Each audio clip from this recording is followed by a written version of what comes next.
Sweet. What's up, everyone? I'm out here with Andy Yathon, the Vice President of Sales. Is that what I can call you? Technically, my title is the Vice President of Business Development, Fair enough. but in reality, I like to call myself the sales guy. Nice. Okay. AY, how long have you been with the company? Oh, well, it's going on 8 years now. I've been down in San Diego working with FlowRider for 5, though. Nice. Yeah. And what have you think of it over the past 5 years? It's fantastic. I mean, San Diego's been really good to me. I really enjoyed all the people that I've gotten to meet. I think that it's a very suiting place to be for a stationary wave company. And once you get to know the history of FlowRider and just stationary waves in general, it really is the birthplace of all that. So it's fitting that that's where we're at. Yeah. So, along that, everything going on with your time being at FlowRider and everything, how far has FlowRider progressed over the last few years since you've been there? Like, just from like a standpoint of even like how the product is going out or anything like that, with like sales wise or like product development wise. Sure. Yeah. That's a which one? Doesn't matter. That's a pretty complicated question in general, but I think that for the company, we're really hitting a stride. Even just recently, I mean, the sport. I haven't been around for as long as a lot of people, even on this couch. So I don't necessarily have the firsthand experience of the sport 10, 15 years ago, but I think there was a lot of progression in with the barrel, and I think as the barrel has kind of lost traction in the commercial space a little bit, the target sport has gone more towards FlowRider.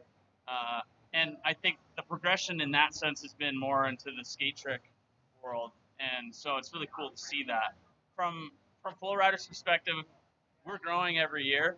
We're continuing to make sales every year, and we're still reaching far corners of the planet. So every wave we get out there, it's just another bit of exposure. And I think the sport is always growing, and I think this contest is going to be a great example of the you know amount of people, the body, the community that supports it. So yeah, I think it's all been good things, and COVID was a little bit of a hill to climb for just industry in general. But I think now we're really hitting stride this year, and excited for next. And like the one question I sort of wanted to get in with that is like product wise, not just like when we were talking about. I know we have like a lot of different products coming out with FlowRider. We've had the Edge come out to a couple places now. We've had the Wavos get built in a couple extra places. I know we had the Flow Curl that went down to Baja Mar. With all these different projects now that we're doing, I don't know, like even with like the inflatables and stuff like that. How has that been a challenge now going with FlowRider, trying to go and expand their lineup? Yeah. Yeah, I mean, we're always trying to work on something new, right? A new wave version. We have gotten more into inflatables based on the factor of safety that they provide.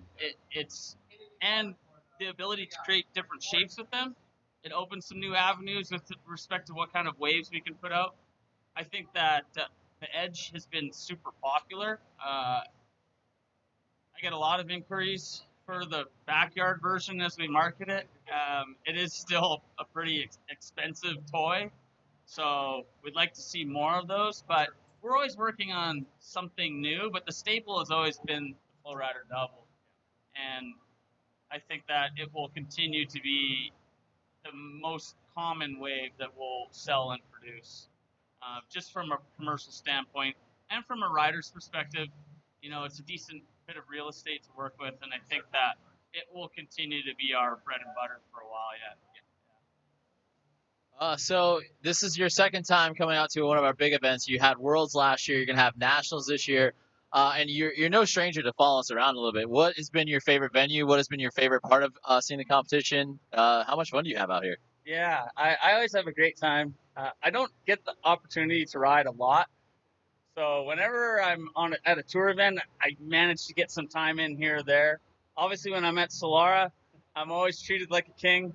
and I get plenty of time to ride with the guys. So really appreciative of that. I think that OKC though is a top-notch venue.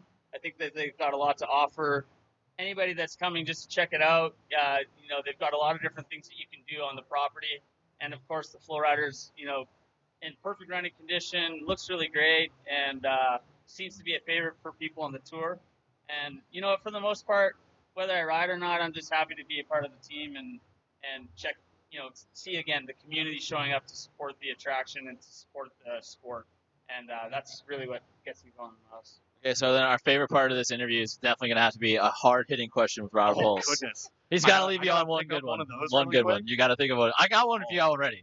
It's kind of a layup. So I've already done a whole series of hard-hitting questions with Robert Pulse. I want to hear a hard-hitting question from Andy Haas. Oh. Do we have to have any hard hitting? Can it be like a minor soft hit, hard-hitting question? I mean, it could be like, Okay, easy one, lob one. Who's your favorite rider on the Flow Tour?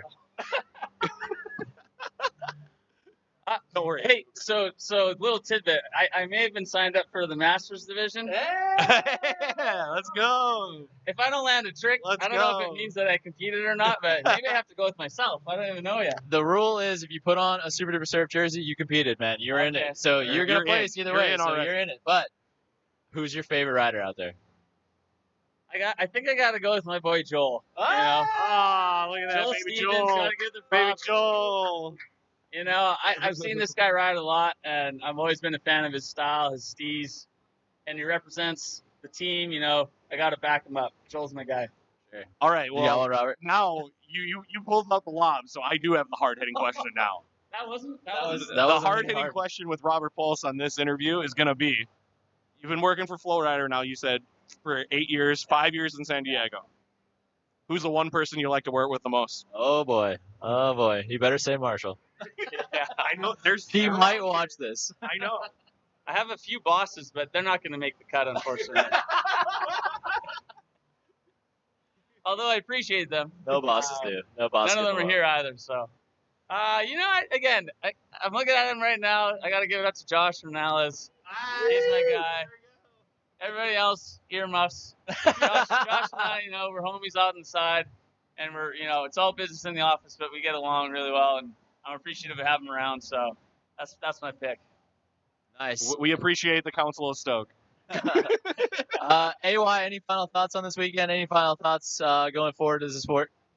You know what? I am really excited about this weekend. I think we got a top-notch crew here representing FlowRider, and I think the staff here are really stoked on it. Everybody I've spoken to is really amped for the weekend. I think we're going to get an awesome turnout. So anybody that happens to watch us in the Oklahoma City area, come on down tomorrow, OKC River Sport. It's going to be a good time.